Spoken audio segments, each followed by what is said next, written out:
Hi, this is Dalbs. I'm talking about um, the industry dubbing project for the Leicester College promo video.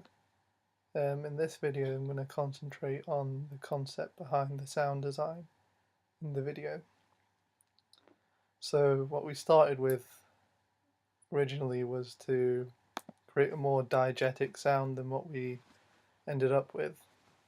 It was inspired by the Microsoft advert for their new laptops, where they used the sound of the laptop clicking within the actual music to create a drum beat. It starts off very diegetic with just people opening and closing laptops, but soon it becomes a lot more rhythmic. And that was where we started with the concept for what we wanted to do with this video, because at the start you see all the musicians turning on their amps and they're just getting their instruments prepared.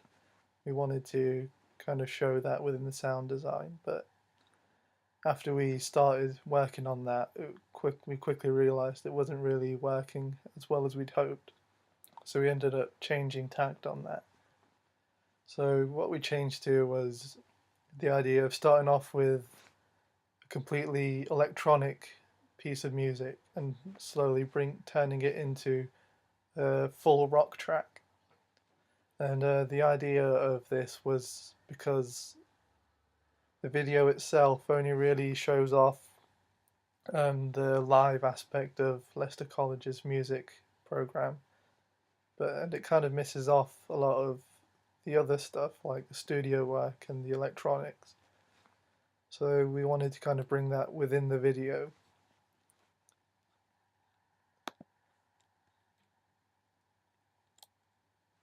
And what happened in the end was that the fade between the electronic and the rock half of the song kind of originally we wanted it to be very smooth, but we ended up having to just use a slow down at the end of the electronic and then go straight into the rock half because we kind of ran out of time in figuring out the best way to properly fade them into each other.